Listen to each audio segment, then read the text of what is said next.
Phone tapping కేసులో కీలక పరిణామం చోటు చేసుకుంది. విదేశాల్లో ఉన్న ఇద్దరు నిందితులపై రెడ్ కార్నర్ నోటీసుకు మార్గం సుగమమైంది. సిబిఐ ద్వారా ఇంటర్పోల్ కు రెడ్ కార్నర్ నోటీసులు జారీ చేశారు. రెడ్ కార్నర్ నోటీసుకు సిబిఐ ఒప్పుకుంది. నోటీసును ఇంటర్పోల్ కు సిబిఐ సిఫార్సు చేసింది. హైదరాబాద్ పోలీసులు ఇచ్చిన పత్రాలతో సిబిఐ సంతృప్తి చెందలేదు. ఫోన్ ట్యాపింగ్ కేసులో ఇద్దరు నిందితులపై రెడ్ కార్నర్ నోటీసు జారీ చేయాలని సిబిఐ కోరింది. 196 దేశాలను ఇంటర్పోల్ అప్రమత్తం చేయనుంది. ప్రభాకర్ రావు, శ్రావణ్ రావులు అమెరికా వదిలి వెళ్లిపోయారు. శ్రవణ్ రావు బెల్జియంలో, ప్రభాకర్ రావు కెనడాలో ఉన్నట్లు పోలీసులు గుర్తించారు.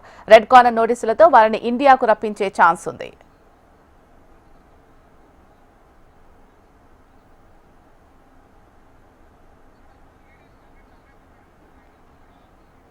ఫోన్ ట్యాపింగ్ కేసులో కీలక పరిణామం చోటు చేసుకుంది. విదేశాల్లో ఉన్న ఇద్దరు నిందితులపై రెడ్ కార్నర్ నోటీసుకు మార్గం సుగమమైంది. దీనికి సంబంధించి మరిన్ని అప్డేట్స్ మా ప్రతినిధి అమర్ అందిస్తారు. అమర్, చెప్పండి.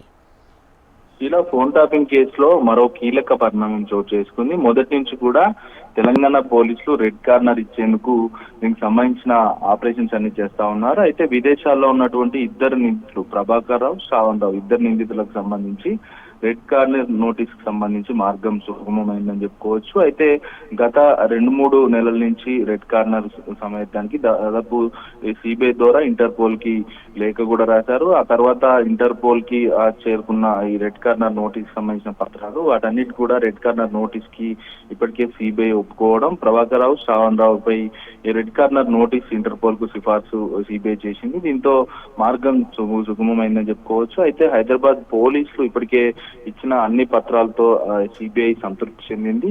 ఇద్దరు నిందితులకు సంబంధించి రెడ్ కార్నర్ నోటీస్ జారీ చేయాలని కూడా ఇంటర్పోల్ ని సిబిఐ కోరడంతో ప్రస్తుతం ఏ క్షణమైనా ఇంటర్పోల్ అధికారులు రెడ్ కార్నర్ నోటీసులు కూడా జారీ చేసే అవకాశం అయితే కనబడుతుంది. ప్రభాకర్ రావు, శ్రావణ్ రావు ఇంటర్పోల్ ద్వారా నోటీస్ కి ఏ క్షణమైనా ఇచ్చే అవకాశం ఉన్న నేపథ్యంలో 196 దేశాల ప్రతినిధులను కూడా ఇంటర్పోల్ అప్రమత్తం కూడా చేయనుంది. అయితే అమెరికా వదిలి ఇప్పటికే ప్రభాకర్ రావు, శ్రావణ్ రావు ఇద్దరు వెళ్ళిపోయారు కాబట్టి బెల్జియంలో శ్రావణ్ రావు ఉన్నట్టుగా తెలుస్తుంది. కెనడాలో ప్రభాకర్ రావు ఉన్నట్లుగా పోలీసులు లొకేషన్ ద్వారా గుర్తించారు. రెడ్ కార్నర్ నోటీస్ జారీ చేసి ఆ ఇద్దరిని కూడా ఇండియాకి రప్పించే ప్రయత్నాల్లో భాగంగా ప్రస్తుతం హైదరాబాద్ సిటీ పోలీసులు నిమగ్నమయ్యారని చెప్పుకోవచ్చు. మొత్తానికి చూసుకుంటే అంటే రెడ్ కార్నర్ ఏ క్షణమైనా ఇచ్చే అవకాశం ఉంది. ఫోన్ ట్యాపింగ్ వ్యవహారంలో ప్రభాకర్ రావును, శ్రావణ్ ఇద్దరిని కూడా పోలీసులు విచారించి వారిని రిమాండ్ చేసే అవకాశం అయితే మనకు స్పష్టంగా అవపడుతున్నాయి. ఈ రెడ్ కార్నర్ నోటీస్ వల్ల ఆ ఇద్దరు నిందితులు కూడా త్వరగా ఇండియాకు వచ్చే అవకాశాలు ఎంతవరకు ఉన్నాయంటారు?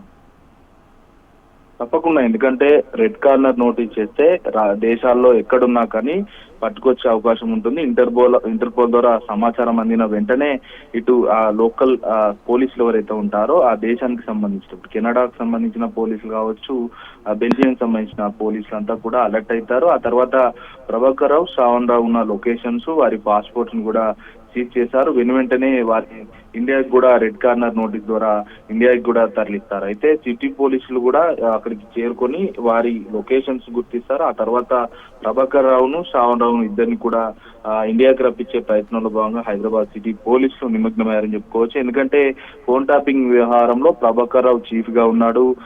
గతంలో చీఫ్ గా ఉన్న సమయంలో చాలా ఆక్రమణలు పాల్పడ్డారు. మెయిన్ గా ప్రజాప్రతినిధులు కావచ్చు, అపోనెంట్ లీడర్స్ ఎవరైతే ఉంటారో వారిని టార్గెట్ గా చేసుకుంటూ ఫోన్ ట్యాపింగ్ చేస్తారు. అయితే ఏదైతే ఎన్నికల సమయంలో కూడా డబ్బుల తరలింపులో కూడా కీలక పాత్ర పోషించారు కాబట్టి చాలా మంది బిజినెస్ మ్యాన్లను కూడా బెదిరించిన కేసులో ప్రభాకర్ రావు మీద ఆరోపణలు వస్తున్న నేపథ్యంలో ప్రస్తుతం వీరిద్దరిని విచారిస్తే కేసు కీలక దశకు చేరుకుంటుందనేది హైదరాబాద్ పోలీసులు భావిస్తున్నారు. అయితే రెడ్ కార్నర్ నోటీసులు ఇస్తే మాత్రం తప్పనిసరిగా ఇద్దరిని ఇండియాకి రప్పించి పోలీసులు విచారించి ఆ తర్వాత రిమాండ్ అయితే చేయనున్నారు. రైట్. Thank you Amar.